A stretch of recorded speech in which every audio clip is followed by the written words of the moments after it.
वजह हरीश से श्रीवास्तव हमारे साथ सेंटर हैं, बीजेपी के स्पोक्स पर्सन है। हरीश जी, आपके लिए जो उम्मीदें थी और लगातार जो कयास चल रहे थे, उसके बाद अब जो तस्वीर उभर करके सामने आ रही है, रामपुर में आपकी जीत तय है, आजमगढ़ में कांटे का मुकाबला है, ये स्ट्रेटेजी भाजपा ने कैसे बनाई? देखिए, मैं अपने यशस्वी नेतृत्व माननीय मुख्यमंत्री आदरणीय योगी आदित्यनाथ जी का हृदय से अभिनंदन करता हूं। अपने प्रदेश अध्यक्ष स्वतंत्र देव सिंह जी और महामंत्री संगठन सुनील बंसल जी का हृदय से अभिनंदन करता हूं, जिनके नेतृत्व और मार्गदर्शन में पूरे संगठन ने काम किया, कि कार्यकर्ता ने काम किया। और रामपुर की जनता का हृदय से अभिनंदन करता हूं कि जिन्होंने भारतीय जनता पार्टी नेतृत्व को एक मजबूती देने का काम किया है, रामपुर में कमल निशान पे एक मजबूत मोहर लगाने का काम किया है। इसी के साथ साथ विजय दर्ज करने वाले जो वहाँ के प्रत्याशी हैं, श्री घनश्याम लोधी जी को हृदय से बधाई देता हूँ, शुभकामना देता हूँ कि उनको जो एक अहम दायित्व रामपुर की सम्मानित जनता ने अपने प्रतिनिधित्व का दिया है, उस पे वो पूरी मजबूती के साथ उनकी रामपुर की जनता के प्रति पूरी जवाबदेही के साथ अपने उस पे खरा उतरेंगे और वहाँ की जनता के लिए खुशहाली का सबब बने। और मैं ये भी कह सकता हूं कि जो आजमगढ़ का जो चुनाव का नतीजा आने वाला है, जिस तरह की क्लोज फाइट आप देख रहे हैं और जिस तरह से दिनेश लाल निरहुआ लगभग 7,000 से अधिक वोटों से उन्होंने बढ़त बना ली है, मुझे पूरा भरोसा है कि चुनाव परिणाम फाइनल होते तक दिनेश लाल निरहुआ एक बड़ी बढ़त के साथ आजमगढ़ की लोकसभा में एक मजबूत दर्ज करने का काम करेंगे। लेकिन हरीश जी, सवाल यह है कि समाजवादी पार्टी अभी भी अपनी हार को स्वीकार नहीं करना चाहती है। अब ये तो देखिए, लोकतंत्र के अगर सच को स्वीकार कोई नहीं करता तो कहीं न कहीं वो स्वतः को धोखे में रखता है। और मुझे लगता है कि मैं तो ये मानता हूँ कि ये समाजवादी पार्टी जिस तरह से 2022 के चुनाव में अपने को बहुत ओवर कॉन्फिडेंस में थी और लगातार वो ये मान चुके थे कि समाजवादी पार्टी की सरकार बन रही है, लेकिन जनता का फैसला कुछ और ही आया। बिल्कुल बिल्कुल, अनामिका भी मेरे साथ है। अनामिका, अगर मान लें कि रामपुर में जिस तरीके से बीजेपी की जीत तय है, आजमगढ़ में भी अगर कमल खिलता है, तो ये समाजवादी पार्टी के लिए कितना बड़ा मेजर सेटबैक होगा?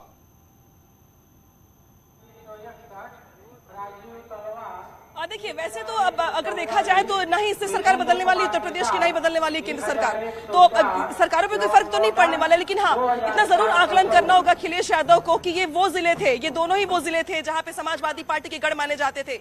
ये वो जिले थे जहां पे सबसे ज्यादा वोट समाजवादी पार्टी को 2022 के विधानसभा चुनाव में मिले। 10 विधायक आजमगढ़ में तो 3 विधायक रामपुर में, 2 विधायक बीजेपी के रामपुर में। तो सबसे ज्यादा सीटें उनको आजमगढ़ में भी मिली थी, रामपुर में भी मिली थी। सबसे ज्यादा वोटिंग परसेंटेज जो होता है समाजवादी पार्टी को, MY फैक्टर वाला, वो भी उनको इसी जिले से मिलता है। लेकिन बावजूद इसके अगर दोनों ही किले ढह जाते हैं समाजवादी पार्टी के, तो उनको ये मंथन करना होगा कि कहां खामियां रह गई, कहां कमियां रह गई, क्या कॉन्फिडेंस ले डूबा या ओवर कॉन्फिडेंस ले डूबा। दूसरी बड़ी बात है कि अखिलेश यादव चुनाव प्रचार में उतरे नहीं प्रचार करने के लिए, तो क्या सोच के वो नहीं उतरे थे, क्या कैलकुलेशन था उनका खुद का, क्या प्रत्याशियों के चयन में कुछ गड़बड़ी हो गई, क्या अगर अखिलेश यादव प्रचार करते तो तस्वीर कुछ और होती। ये बहुत सारी बातें हैं जो उनके जहन में अभी घूमेंगी नतीजे आने के बाद। लेकिन हाँ, इतना जरूर है कि अब ये माना जा रहा है कि आजम खान का किला जो रामपुर माना जाता था, वो किला ढहता हुआ नजर आ रहा है, जहां पे बाबा का बुलडोजर चलता हुआ दिखाई दे रहा है। और ये मैं नहीं कह रही, बल्कि ये माना जा रहा था कि वहां पे चुनाव आसिम राजा नहीं लड़ रहे हैं, आजम खान लड़ रहे हैं। आजम खान खुद ही कई मंचों से कह रहे थे कि रामपुर वालों, तुम लोग मेरे मुंह पे कालिक मत पोत देना। वो बार बार इस बात को अपनी ईगो से लगा रहे थे, बार बार वो बात कर रहे थे, टाइगर इज बैक।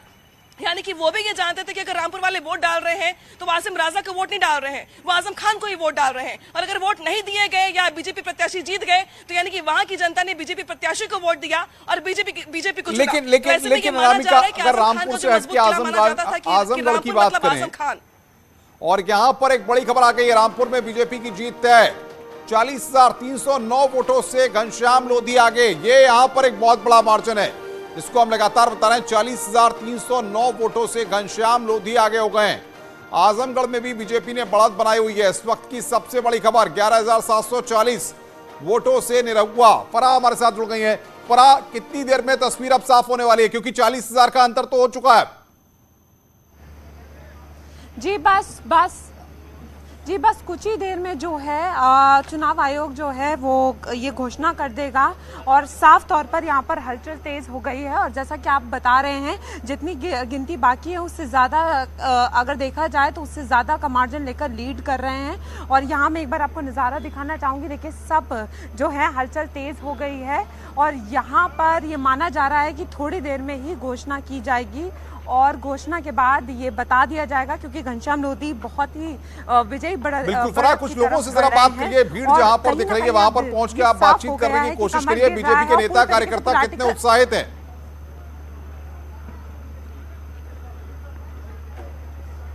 जी बिल्कुल सब उत्साहित हैं और सब, मैं आपको वही दिखा रही हूँ कि सब वहाँ पर जो है मौजूद हैं और सब इंतज़ार कर रहे हैं कि किस तरीके से घोषणा होती है। और सबको पता है कि अभी कुछ ही देर में यहाँ पर घोषणा होने वाली है, क्योंकि बढ़त जो है वो विजयी की तरफ बढ़ गई है और यहाँ पर सब इंतज़ार कर रहे हैं कि एक औपचारिक तौर पर ये घोषणा हो जाए।